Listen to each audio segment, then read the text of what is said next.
بسم اللہ الرحمن الرحیم۔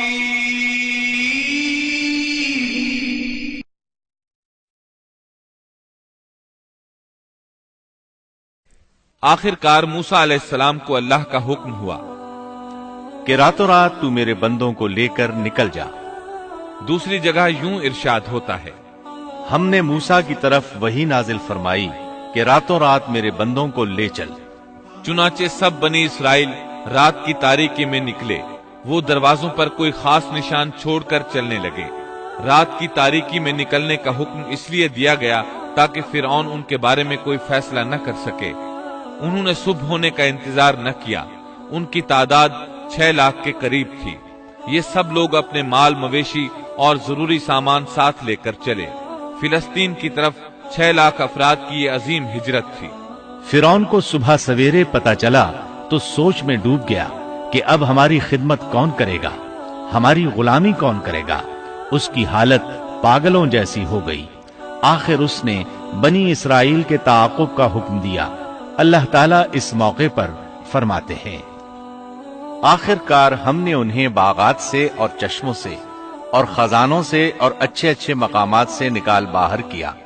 اسی طرح ہوا، اور ہم نے ان تمام چیزوں کا وارث بنی اسرائیل کو بنا دیا۔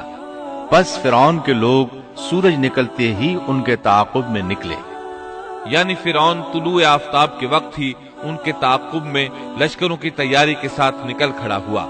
موسیٰ علیہ السلام بنی اسرائیل کو لیے بحر احمر کے ایک کنارے پہنچے۔ بحر قلزم بحر احمر ہی کا ایک کنارہ ہے۔ انہوں نے پیچھے مڑ کر دیکھا، کیا دیکھتے ہیں کہ فرعون اپنے لاؤ لشکر کے ساتھ بھاگا آ رہا ہے۔ بنی اسرائیل گھبرا گئے کہ اب کیا ہوگا۔ سامنے ٹھاٹھے مارتا سمندر اور پیچھے فرعون اور اس کا لشکر۔ اللہ تعالیٰ اس موقع پر فرماتے ہیں، ہم نے موسیٰ کی طرف وحی بھیجی کہ دریا پر اپنا عصا مارو۔ پس اسی وقت دریا پھٹ گیا اور پانی کا ہر ایک حصہ بڑے پہاڑ کی طرح کھڑا ہو گیا۔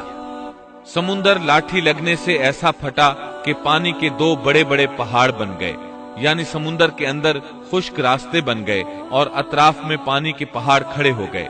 اللہ تعالیٰ نے بھی فرما دیا کہ تو راتوں رات میرے بندوں کو لے چل اور ان کے لیے سمندر میں خشک راستہ بنا لے، پھر نہ تجھے کسی کے آ پکڑنے کا خطرہ ہوگا نہ ڈر۔ یہ سب کے سب ان راستوں سے پار چلے گئے۔ اب جو ہی فرعون وہاں پہنچا، پہلے تو ڈرا، سہما کہ یہ کیا ہوا۔ وہ بھی اور اس کے سب ساتھی بھی اس سوچ میں ہیں کہ کیا کریں، خوف زدہ تھے۔ ایسے میں فرعون کو خیال آیا کہ اگر موسیٰ اور بنی اسرائیل یہاں سے صحیح سلامت گزر گئے ہیں تو ہم کیوں نہیں گزر سکتے۔ اس کے ساتھ ہی اس نے اپنے گھوڑے کو سمندر میں داخل کر دیا۔ اس کے پیچھے اس کے سب ساتھی بھی داخل ہو گئے۔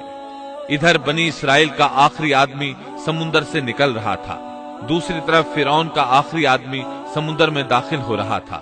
فرعون نے اپنے لشکروں سمیت ان کا تعاقب کیا، پھر تو سمندر ان سب پر چھا گیا جیسا کہ چھا جانے والا تھا۔ فرعون نے اپنی قوم کو گمراہی میں ڈال دیا اور سیدھا راستہ نہ دکھلایا۔ اللہ تعالیٰ فرعون کی موت کا منظر یوں بیان کرتے ہیں، اور ہم نے بنی اسرائیل کو دریا سے پار کر دیا، پھر ان کے پیچھے پیچھے فرعون اپنے لشکر کے ساتھ ظلم اور زیادتی کے ارادے سے چلا، یہاں تک کہ جب ڈوبنے لگا تو کہنے لگا کہ میں اس ذات پر ایمان لاتا ہوں کہ جس پر بنی اسرائیل ایمان لائے ہیں، اس کے سوا کوئی معبود نہیں اور میں مسلمانوں میں سے ہوں۔ لیکن جب موت کے مرحلے شروع ہوتے ہیں تو توبہ قبول نہیں ہوتی۔ اس نے جب یہ کہا کہ میں ایمان لاتا ہوں تو اللہ تعالیٰ نے جواب میں فرمایا، اب ایمان لاتا ہے اور پہلے سرکشی کرتا رہا اور مفسدوں میں داخل رہا، سو آج ہم تیری ناش کو نجات دیں گے تاکہ تو ان لوگوں کے لیے باعث عبرت ہو جو تیرے بعد ہیں، اور حقیقت یہ ہے کہ بہت سے لوگ ہماری نشانیوں سے غافل ہیں۔ مطلب یہ تھا کہ ہم تیرے بدن کو زمانہ گزرنے کے باوجود باقی رکھیں گے تاکہ تو لوگوں کے لیے عبرت کا سبب بنا رہے۔ اللہ تعالیٰ نے اس کے بدن کو باقی رکھا تاکہ لوگ عبرت پکڑتے رہیں اور وہ بعد والوں کے لیے نشانی بنا رہے۔ یہ اللہ تعالیٰ کی طرف سے اعلان ہے، لیکن لوگوں کی اکثریت اللہ تعالیٰ کی آیات سے غافل ہے۔ فرعون کی لاش آج بھی اہرام مصر